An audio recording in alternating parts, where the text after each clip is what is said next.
Buenos Aires, 16 de mayo de 1997, un sábado más, en este centro de luz, acá en Buenos Aires, con mis hermanos. Vamos a ir grabando este trabajo que nos habíamos propuesto, es decir, astrología mística.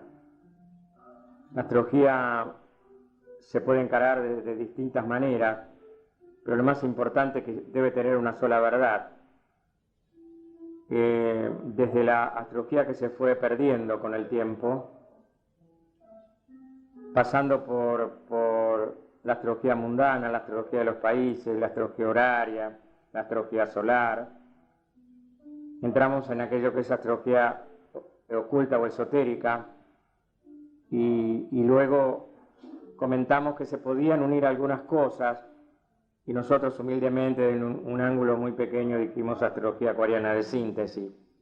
Y en cuanto a Tauro, habíamos incorporado que son fuerzas elohínicas, es decir, es un signo de poder, de fuerza. Pero ¿qué dice la astrología esotérica? ¿Cuál es la nota clave de Tauro? Es lo siguiente, que la lucha sea perseverante. Y yo veo, y cuando el ojo está abierto todo es luz. Esto tiene que ver con la astrología esotérica, lo repito. La nota de Tauro es, desde el lado de la materia, que la lucha sea perseverante. Desde el lado del alma, yo veo, y cuando el ojo está abierto todo es luz. Bueno, esto cada uno le puede dar una interpretación. Digamos, de acuerdo a su visión. Tauro es un signo de tierra, y sabemos que está esta famosa tétrada de 4 elementos: tierra, agua, aire y fuego, y los chinos tienen 5 elementos, en la cual incorporan metal y madera. Es decir, que la astrología milenaria china trabaja con un pentágono, y la medicina vibracional dentro de la línea argentina trabaja con el cuaternario. Desde el lado cósmico yo me inclino a pensar también en un cuaternario, es decir, estos elementos que forman los vehículos de manifestación del ser humano. El cuerpo físico ligado al elemento tierra, el cuerpo, la parte mental ligado al elemento aire, la parte emocional ligada al elemento fuego, agua, perdón, y la parte restante ligada al elemento fuego. O sea, tierra, fuego, agua y aire. Serían la tétrada en la cual se manejan aspectos vinculados incluso a la salud. Y Tauro está vinculado al elemento tierra dentro de la interpretación que se le da en la tercera dimensión. Dijimos entonces que los chinos incorporan metal y madera. Habíamos estudiado el tema de Aries en su primer momento, y habíamos entrado en el elemento de Tauro, que espiritualmente está vinculado precisamente del lado del alma al trabajo espiritual, es decir, al ojo espiritual. Tauro es el ojo espiritual. El ojo del toro en Tauro la magnifica la estrella fija conocida con el nombre de Aldebarán, en la constelación de Tauro, Aldebarán. Por lo tanto, desde el ángulo cósmico se considera a esta estrella, que evidentemente formaría parte de una constelación, por supuesto, como confiriendo iluminación, es decir, Aldebarán formando parte de la constelación de Tauro, confiere toda esa constelación iluminación. Antiguamente era llamada la estrella guía de los cielos. Y Tauro ha sido siempre relacionado con la luz, y por lo tanto con Cristo, quien se proclamaba a sí mismo como la luz del mundo, la luz. La iluminación y el sonido como una expresión de la fuerza creativa. Estas son las tres ideas básicas relacionadas con esta constelación desde el ángulo álmico, desde el lado mundano o material, muy a veces superficialmente hablamos de los seres taurinos que son concretadores, pero sabemos que para interpretar una carta natal tenemos que apelar a la intuición y saber en qué nivel se encuentra la persona. La persona, si bien no hay mucha gente espiritual en la Tierra, pero sí hay algunos seres que estarían con menos carga que otros. Por lo tanto, la inducción de fuerzas elohínicas y la inducción de la iluminación la podemos manejar mejor con estos seres, con la interpretación.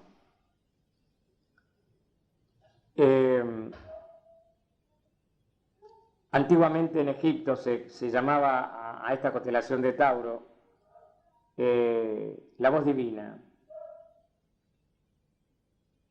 En la terminología cristiana sería el verbo hecho carne. Y el verbo hecho carne es la palabra de la verdad, la palabra del espíritu, la palabra de la cual nosotros permanentemente somos co-creadores. Por lo tanto, Tauro a los seres espirituales los induce a una iluminación mayor,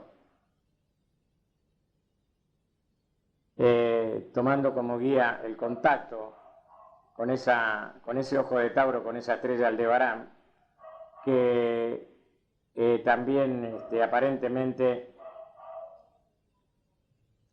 parecería ser que en esa constelación de Aldebarán o vinculados a Aldebarán estaría esotéricamente el planeta Ajenjo, el planeta Arcólogo, tendría algunas conexiones ocultas con Aldebarán, con la constelación de Tauro.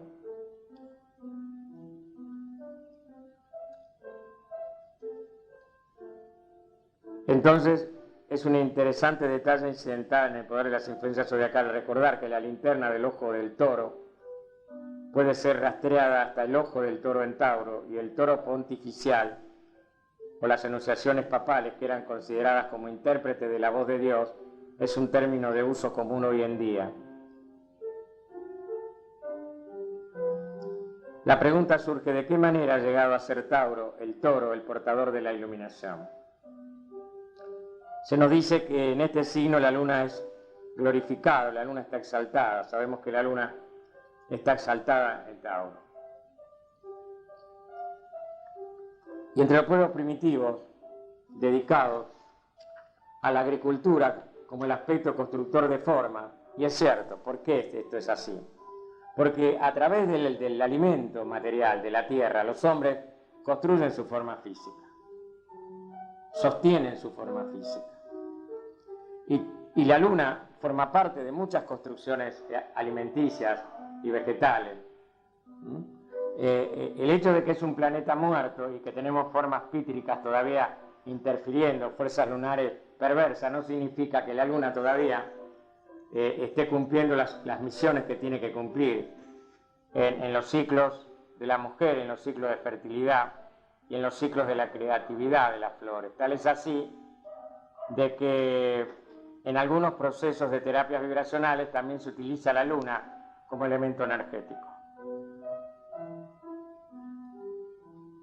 Entonces, la luna es símbolo, por lo tanto, de la materia. Como Tauro es un signo material de tierra, concretador, y es vista en muchas de nuestras iglesias estrechamente relacionada con la Virgen María.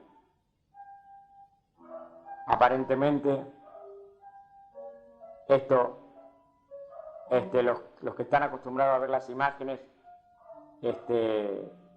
quizá lo puedan ver mejor o interpretar mejor. La consumación del trabajo que se ha emprendido en Tauro y el resultado de la influencia taurina es la glorificación de la materia y la subsecuente iluminación a través de su medio. ¿Cómo es eso que está relacionado con la Virgen María, Tauro? La luna es el símbolo, por lo tanto, de la materia y es vista en muchas de nuestras iglesias estrechamente vinculada con la Virgen María. La consumación del trabajo que es emprendido en Tauro y el resultado de la influencia taurina es la glorificación de la materia y la subsecuente iluminación a través de su medio.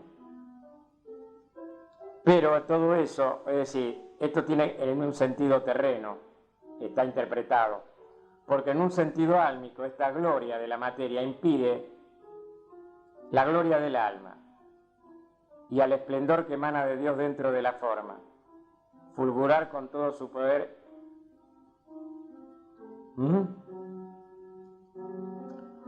Cuando eso ha sido consagrado, purificado y espiritualizado, entonces la gloria y la luz pueden realmente brillar a través y el aspecto luna puede por consiguiente ser glorificado en Tauro. Esto se realiza a través de la influencia de Venus, el símbolo del amor terrenal y celestial, de la aspiración espiritual y del deseo carnal, y es propiamente por lo tanto el gobernante de este signo.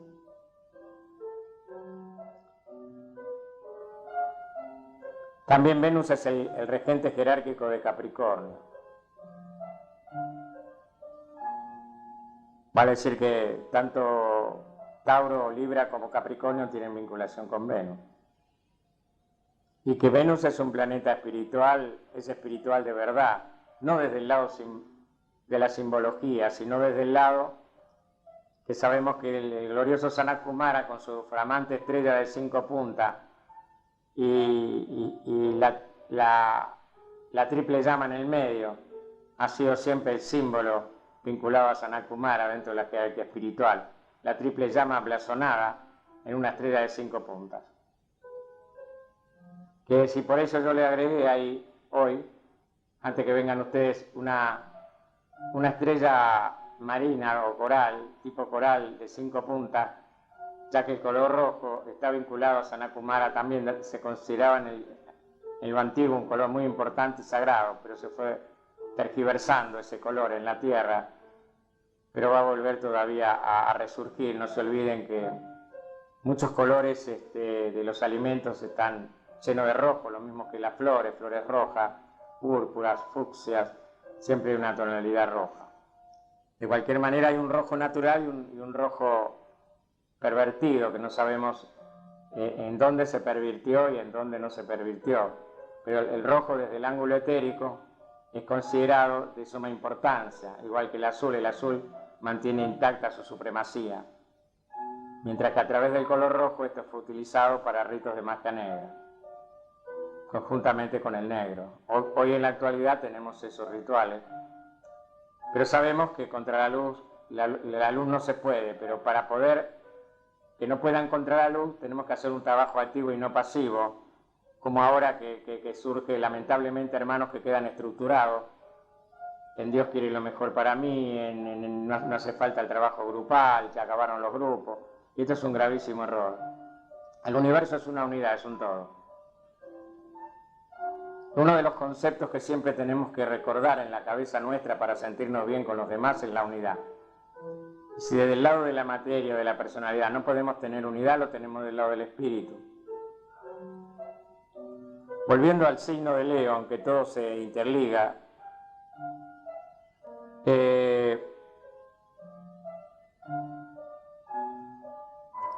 sabemos que estábamos hablando de ese amor que es Venus y la creación de la belleza y el ritmo y la unidad. Esto está ligado a Tauro. Y tanto el toro como la vaca juntos representan la creación desde el ángulo místico, desde el ángulo de lo que podríamos llamar la interpretación oculta. Y por lo tanto Tauro y Venus están estrechamente ligados. El toro o la vaca son el símbolo de este signo. Y en el alma celestial se observará que el pequeño grupo de estrellas llamado las Pléyades está representado justamente como los 4 delanteros del toro.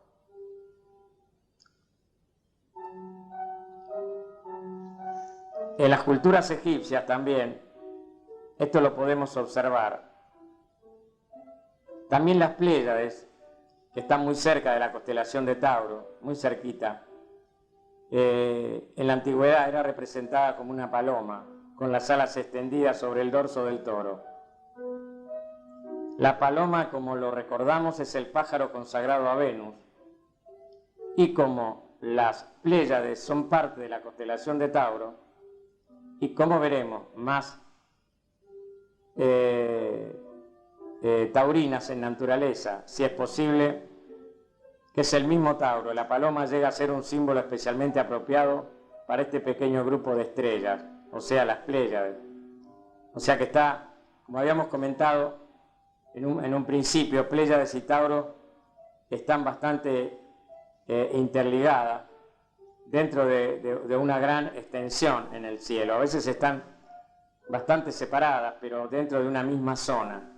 Se puede observar en las noches de verano, lo tenemos nosotros en el cenit, y justamente los nacidos en enero, los nacidos en diciembre y en enero tienen a la constelación de Tauro en el medio cielo.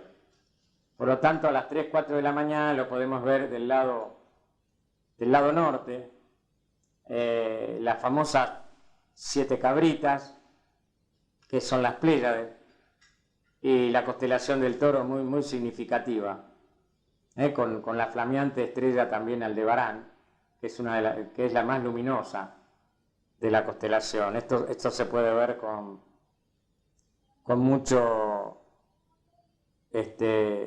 seguridad y con mucha claridad. También Tauro está ligado al sexo, en su aspecto inferior.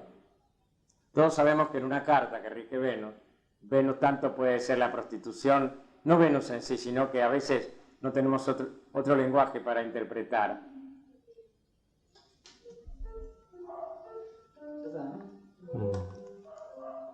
Bueno, seguimos entonces con el tema de Tauro, ¿no? Bueno, dijimos que Tauro estaba ligado al sexo. Vamos a ver de qué se trata esto, en sus aspectos inferior y superior, por supuesto. Esto lo vemos, y siempre cuando vemos un Venus en cuadratura, en oposición, podemos ir sospechando que hay temas o conflictos relacionados con el sexo en la carta natal. Vamos a ver qué nos enseñan los maestros. Los maestros dicen que en algunos textos se lo ha llamado a este signo, a Tauro, el signo de la generación, tanto terrenal como celestial. Y el poder del signo del Toro es el de la atracción, o de conducirse juntos. Él ejerce una firme y continua influencia, y en ambos sentidos, el simbólico y el astronómico, atrae. Hemos visto que en este signo se encuentran las Pléyades, entre ellas Alcione, llamada el sol central de nuestro universo. ¿Cuántas veces yo le venía comentando que había captado este tema, ¿no?, de Alcione? Y alrededor de Alcione da vuelta a nuestro Sol, nuestro sistema planetario.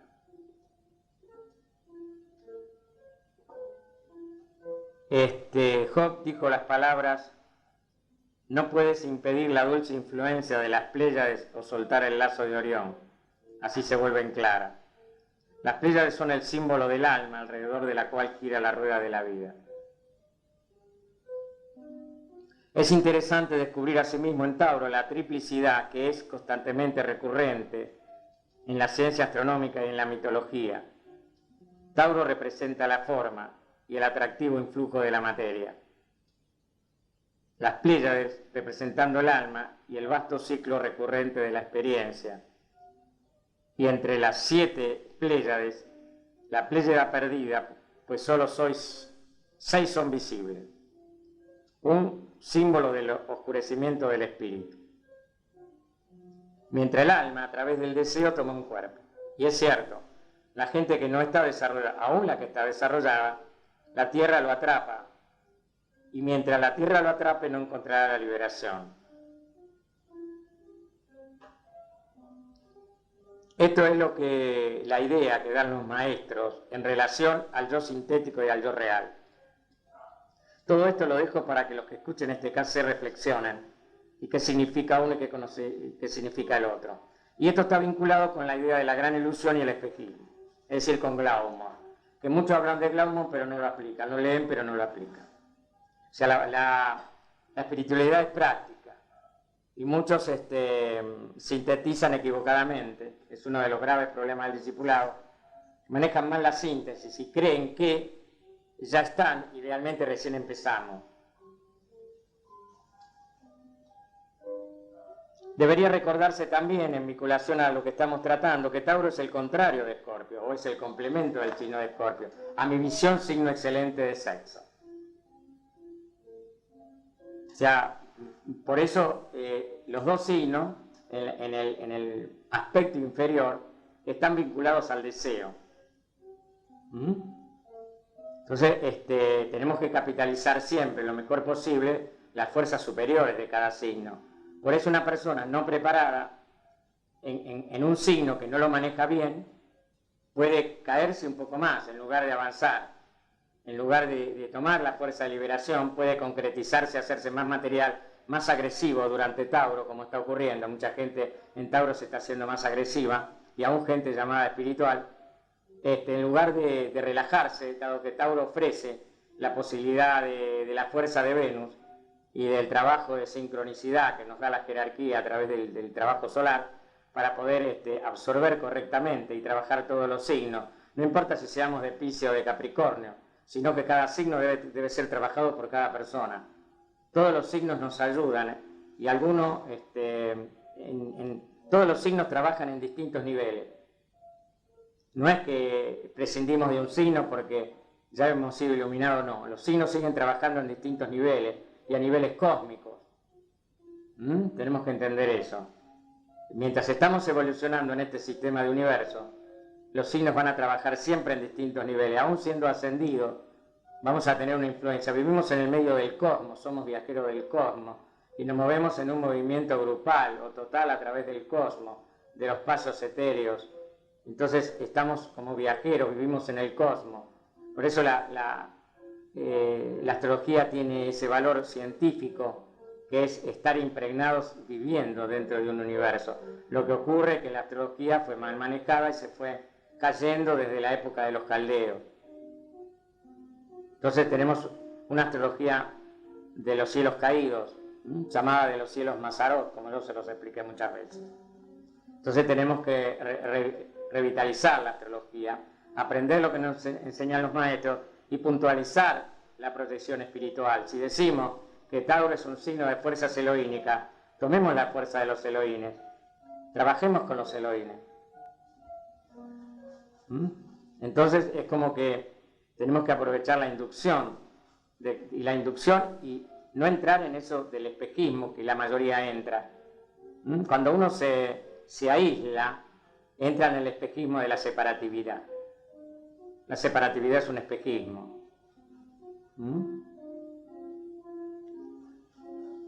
Las tres constelaciones conectadas con este signo de Tauro son Orión, Eridano y Auriga. Repito, las tres constelaciones vinculadas a Orión son Eridano y Auriga. Y la naturaleza del trabajo que hay que hacer en Tauro es pronosticada por las tres imágenes en los cielos que ella nos representa. El antiguo nombre de Orión eran los tres reyes magos, a causa de las tres hermosas estrellas que se encuentran en el cinturón de Orión. Se ve. Debe ser, los tres reyes representan el aspecto de la divinidad, de la voluntad, amor e inteligencia. Presumo que sí, que deben ser las tres Marías, que forman el mango de Orión. Pero no eran los nombres. Sí. Los nombres de los tres reyes eran... Claro. No, pero las estrellas que representan a los reyes... Yo no sé si son las tres Marías o las cuatro que forman el cuadrado, porque Orión está dentro de un cuadrado. Pero deben ser las tres Marías, con una espada que cruza todo el cuadrado. Es un cuadrado de una espada muy larga que lo cruza. con 3 estrellas más juntas. Creo que esto tiene que ver con las 3 Marías, que representan la voluntad, amor e inteligencia. Es el famoso misterio del Espíritu Santo, la Trinidad. Qué interesante, ¿no? Bueno, el nombre Orión significa literalmente la irrupción de la luz. La irrupción de la luz. Muchas veces, a medida que circundamos el zodíaco, encontraremos apareciendo lo que podría ser llamado el prototipo espiritual de Hércules. Perseo, el príncipe que viene, quien mató a la Medusa, símbolo de la gran ilusión, se lo encuentra en Aries. Orión, cuyo nombre significa luz, se encuentra en Tauro. En Escorpio aparece el propio Hércules, triunfante y victorioso. Luego tenemos a Sagitario, el arquero, a caballo, yendo directo a su objetivo. Y en Piscis encontramos al rey. Mientras más de cerca estudiamos este libro de imágenes celestiales, más comprenderemos que siempre se sostiene ante nosotros el signo de nuestra divinidad, el símbolo del alma en encarnación, y la historia de la materia a medida que recibe purificación y glorificación a través del laborioso trabajo del alma.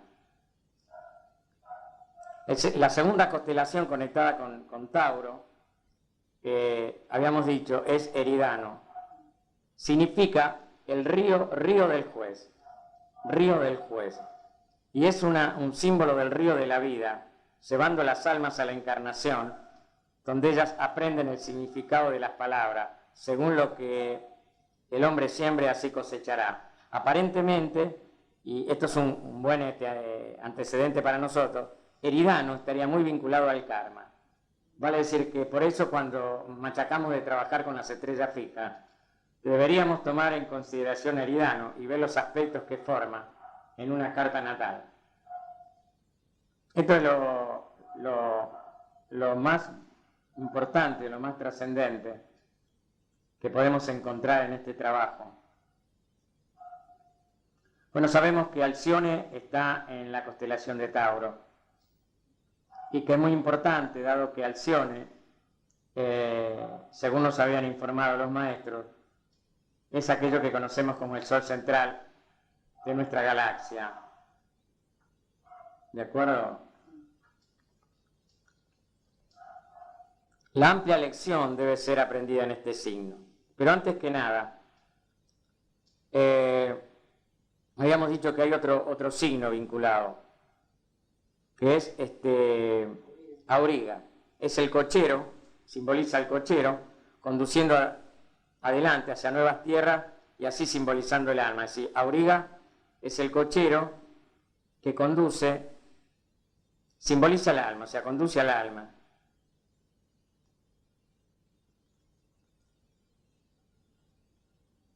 La lección que tenemos que aprender en Tauro es lograr justa comprensión de la ley de la atracción y justo uso y control de la materia. Yo creo que el trabajo que se ha hecho en nosotros ha sido muy sustancial, porque para vencer este trabajo no se puede vencer desde el aspecto psicológico, sino del aspecto espiritual. Lo digo y se lo digo a cualquiera. Es uno de los aspectos más difíciles, este tema de comprender la justa medida y no entrar en maya ilusión. Porque Tauro significa unidad, es la vaca y el toro unidos juntos, significa unidad, y es justamente lo más difícil. La gente en general está apegada a la materia, muy apegada, no conoce el justo punto, no puede captar el justo punto, y para eso hay que apelar a la gran intuición y a la conexión con el yo superior, para poder ir captando a través de esa conexión, de ese lineamiento, que es a través del trabajo espiritual. Lamentablemente muchos todavía no lo comprenden y hablan de la individualidad, de la separatividad como el camino en este momento peligrosísimo del aislarse de los hermanos, como ocurre, y otros hermanos que nunca estuvieron en grupo, que trabajan de a dos, de a tres, y realmente cometen un error y perjudican al otro cuando los orientan a decir que el camino es individual. Terrible es eso, tremendamente terrible, porque olvidan el concepto de campo de fuerza, el tremendo concepto de campo de fuerza para poder expandir una luz mayor dentro de cintas de luz que son los misioneros o los discípulos para poder proyectarla a través de cualidades y decretos para que los señores maestros la amplifiquen. Dijimos entonces que figuradamente hablando, la materia en Tauro es elevada al cielo, y figuradamente está muy bien esa palabra, porque esto hay que entenderlo, y es muy difícil de comprender la sublimación de la materia, literalmente, o aumento de vibraciones, o pasar a partículas astrales, tremendamente incomprensible para muchos, pero más que todo eso, en este momento crítico, en este momento hipercrítico para todos los seres humanos, el trabajo consiste en quebrar formas pensamientos, en comprender cosas, en salir de las rebeldías internas y en poder comprender que el trabajo es purificación y servicio. Y el primer servicio es a Cristo o al alma, o al Cristo cósmico. El aspirante, por consiguiente, es probado en dos formas. Primero, en la capacidad de su naturaleza animal y los motivos subyacentes, en su utilización. Segundo, es probado según la atracción que la gran ilusión puede ejercer sobre él. Maya, o la gran ilusión, y el sexo, no son sino dos aspectos de la misma fuerza, la de la atracción. Uno, según se manifiesta en el plano físico, y el otro según se expresa en el campo de la naturaleza del deseo emocional. Y podemos decir que el amor no es emocional. Lo dijimos 1000 veces. El amor no es emocional. ¿Y las pruebas nuevas, las pruebas de Tauro? Las pruebas de Tauro son las que estamos hablando, muy parecidas a las de Escorpio. Mientras que en Escorpio se trabaja el dinero y el sexo, en Tauro se trabaja la naturaleza también de Maya, la naturaleza de la atracción. Se lo prueba al discípulo con pruebas de atracción. A veces el discípulo se puede encontrar ante una prueba de sexo, y es una prueba para probar en qué nivel se encuentra, no como una condición punitoria, sino hasta dónde progresó. Entonces tenemos que entender de que todo eso pasa por otro tema, otra comprensión, otro día, otro trabajo. Cómo interpretamos el sexo, cómo interpretamos ese manejo, cómo lo podemos interpretar en todos los distintos niveles de hermanos que tienen compromisos para traer hijos y no lo pueden sublimar porque son todavía primitivos. En la tierra todavía tenemos hombres animal, como también tenemos hombres mucho más elevados. Es decir, que no tenemos leyes parejas. Las únicas leyes parejas son el amor, la ley y la fraternidad. Y todas las demás condiciones de leyes pueden ser relativas, y ciertas verdades para uno no son verdades para otro. Entonces, cuando nosotros trabajamos el ego, la personalidad, queremos implantar un modelo en distintos niveles de conciencia y estamos dando solamente puntos armónicos para lo que está alrededor nuestro, nuestra opinión. No le estamos dando los puntos armónicos a otros que no necesitan ese concepto y otros que necesitarían otro tipo de concepto. Esto no es palabrerío, sino que es lo que significa trabajar la humildad. La humildad es una estrategia y es una condición para romper las estructuras del yo, del ego, del no yo.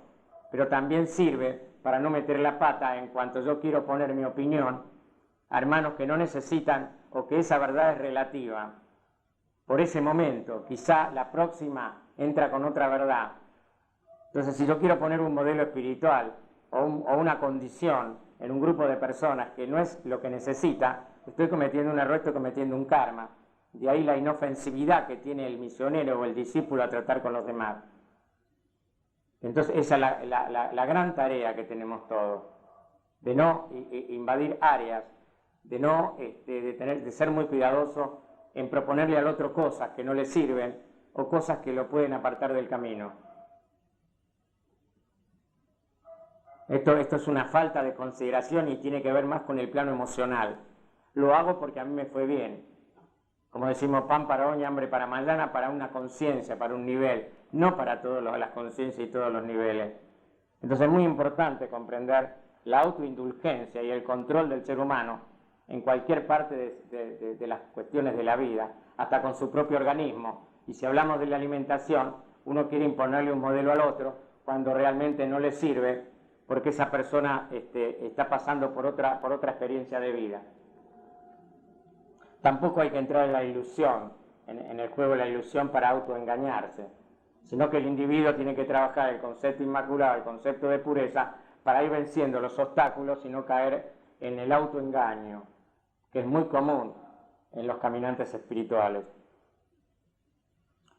Cuando vamos a repetir todo esto para que quede más claro, un aspirante a la vida espiritual tiene en el sexo un verdadero problema con el cual luchar.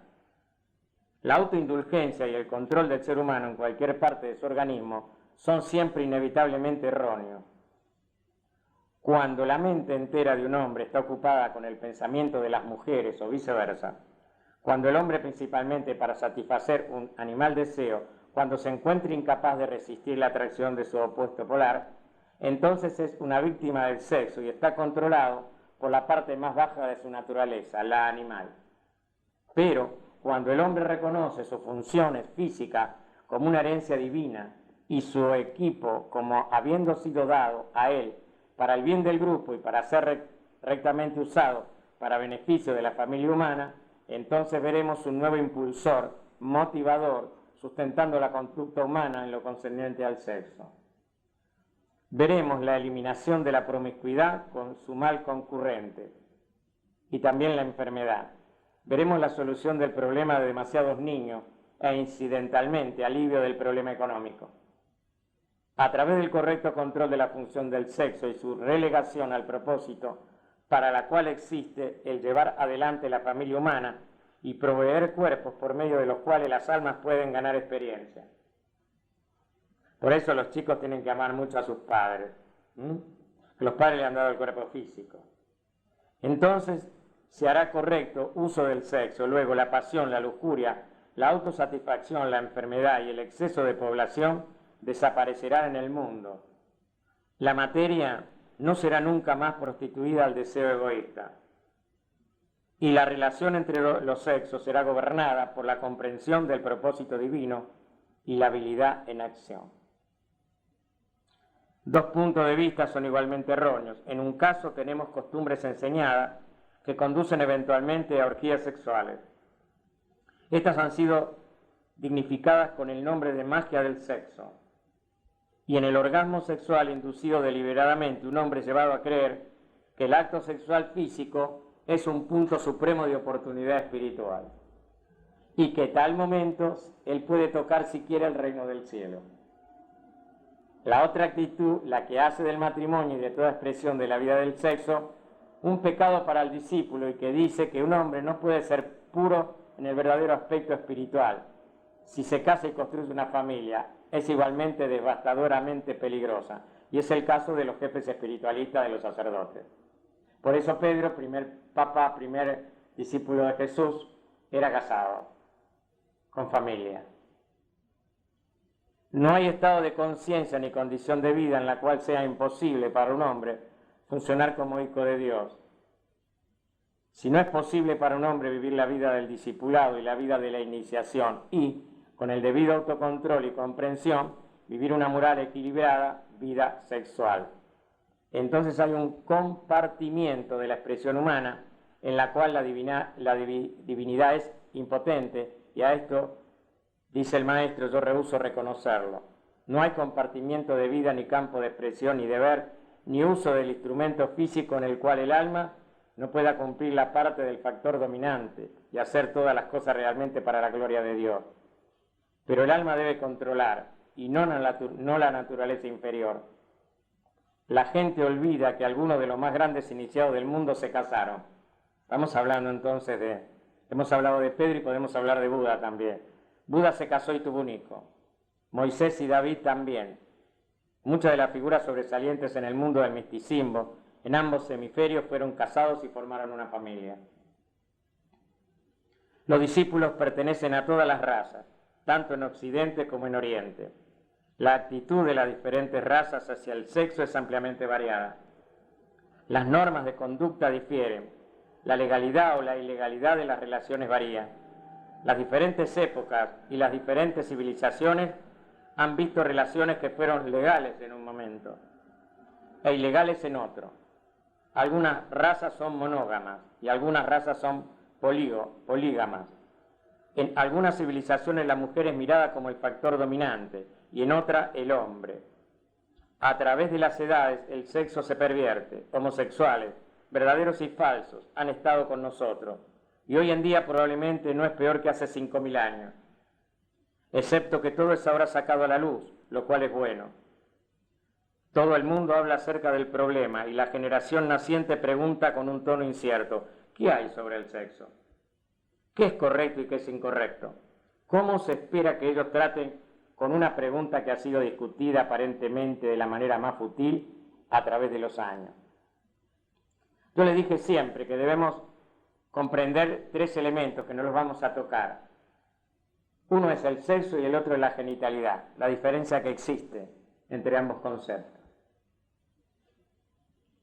El rey Minos, rey de Creta, quien poseía el toro sagrado, también poseía el laberinto en el cual vivía el Minotauro, y el laberinto ha sido siempre el símbolo de la gran ilusión. La palabra laberinto viene de una vieja palabra inglesa que significa aturdir, confundir, enredar. La isla de Creta con su laberinto y su toro es un símbolo sobresaliente de la gran ilusión. Está separada de la tierra firme, y la ilusión y el aturdimiento son características del no yo, pero no del alma superior en su propio plano, donde las realidades del grupo es lo que estábamos hablando y las verdaderas universales constituyen su reino.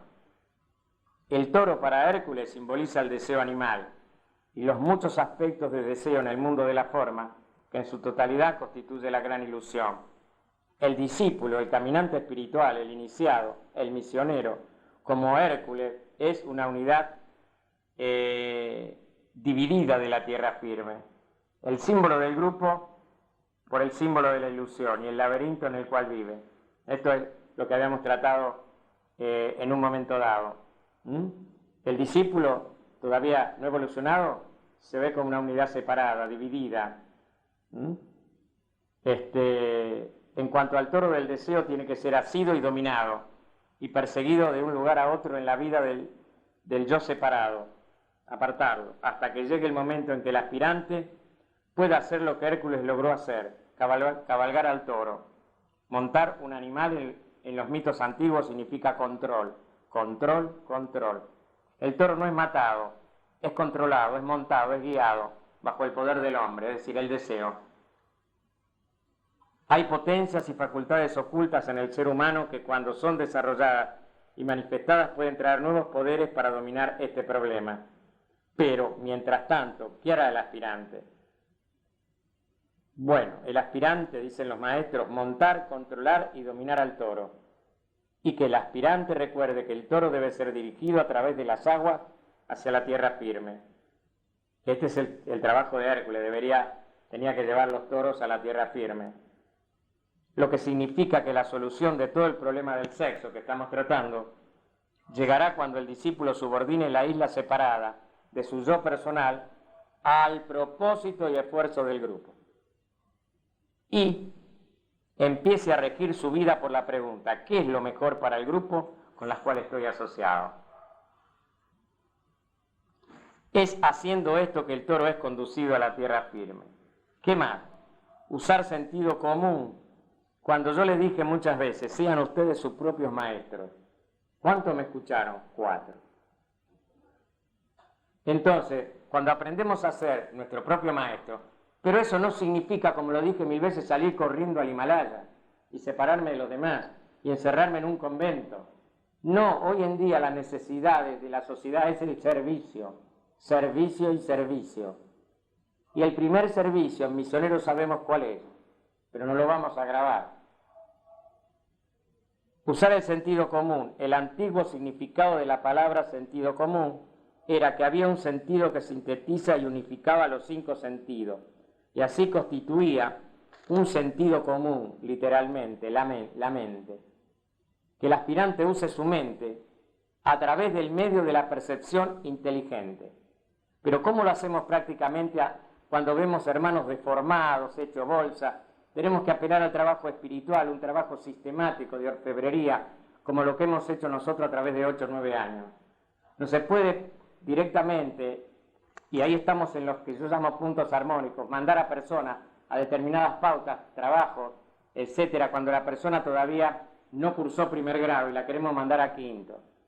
Es imposible. Esto es el grave problema que tenemos de los tantos excitantes espirituales y pseudoespirituales en todo el mundo, en todo el planeta, vinculados a la nueva era. Y no nos olvidemos, Jesús dijo, hay falsos profetas.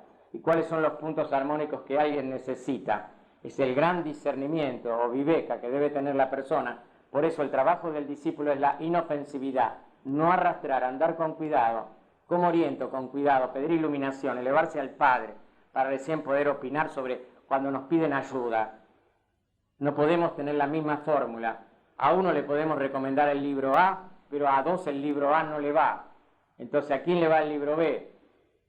Entonces, esa es la gran capacidad de discernimiento. ¿Cómo llegamos al discernimiento? Aquietando los pensamientos, aquietando la mente, haciendo dharana, todas esas cosas que nosotros fuimos haciendo a través del tiempo. No podemos desarrollar la intuición si no aquietamos los pensamientos. Y tenemos un montón de hombres que nos trajeron parte de ese rompecabezas, pero nos enroscamos y entramos en el laberinto, porque esos hombres también entraron en el laberinto. Entonces tenemos que discernir hasta en los discípulos que nos trajeron propuestas concretas, pero también nos trajeron laberintos. Esto es lo que tenemos que ir capitalizando. Hay un peligro en el método de muchos aspirantes a impedir o excluir todas las expresiones del sexo. Y esto es lo que yo le dije, comprender la diferencia entre sexo y genitalidad.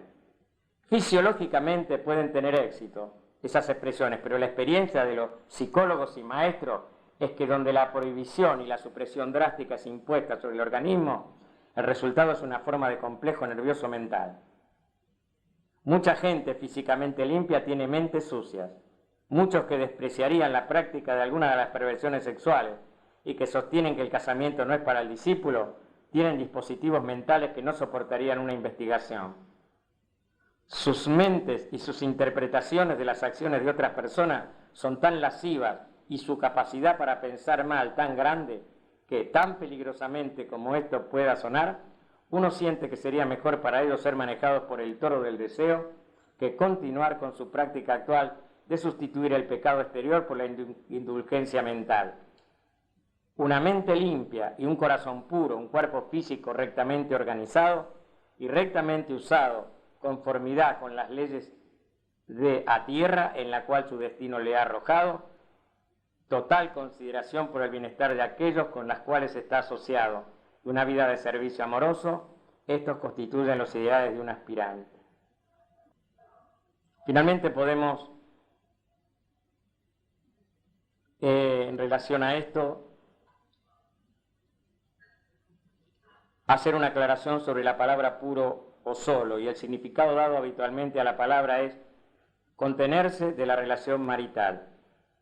Muchos hombres y mujeres jóvenes, llevados por el deseo espiritual y bajo la influencia de la forma de pensar de la Iglesia de la Edad Media, con sus muchos monasterios y conventos, creen que para ellos el estado de celibato es esencial y correcto, y quedan confundidos cuando descubren tan complejos resultados.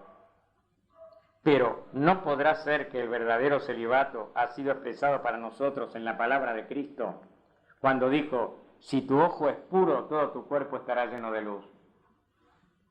¿No podía ser que el verdadero celibato es el rechazo del alma a no identificarse más con la forma?